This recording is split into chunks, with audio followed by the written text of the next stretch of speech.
राधे राधे मित्रों, भगवती गीता का 5वां अध्याय बताता है भगवती गीता यानी पार्वती गीता के पाठ की महिमा को।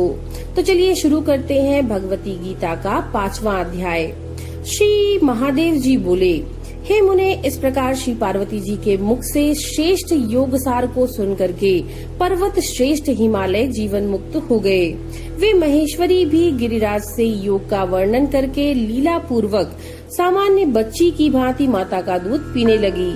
गिरिराज हिमालय ने भी अत्यंत हर्षोल्लास के साथ बड़ा भारी उत्सव किया, जैसे किसी ने कहीं भी न तो देखा था न सुना था।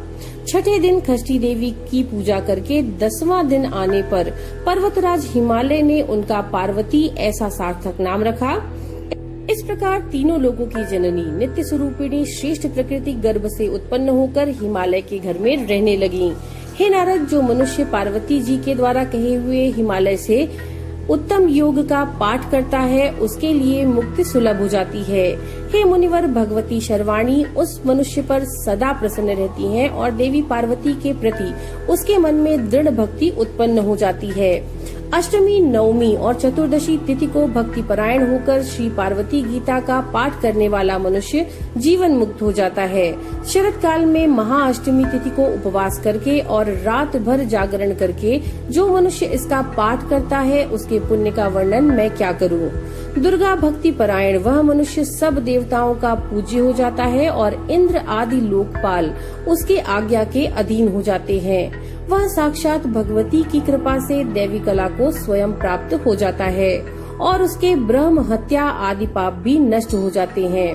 वह सर्वगुण संपन्न तथा दीर्घजीवी पुत्र प्राप्त करता है। उसके शत्रु नष्ट हो जाते हैं और वह नित्य कल्याण की प्राप्ति करता है। अमावस्या तिथि के आने पर जो मनुष्य भक्ति पूर्वक इस पार्वती गीता का पाठ करता है, वह सभी पापों से मुक्त होकर के दुर्गा तुल्य हो जाता है। जो बेल के वृक्ष के सानिध्य में बैठकर अर्धरात्रि में इसका पाठ करता है, उसे 1 वर्ष में दुर्गा साक्षात दर्शन देती हैं। हे नारद, इसके विषय में अधिक क्या कहा जाए। तत्व की बात यह है कि पृथ्वी तल पर इस पार्वती गीता के पाठ के समान कोई भी पुण्य नहीं है।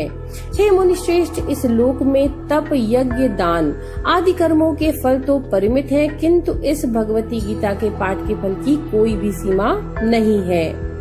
इति श्री देवी पुराणे भगवती गीतायां श्री महादेव नारद संवादे 5मो अध्यायः। भगवती गीता संपूर्णा। नमो नारायण।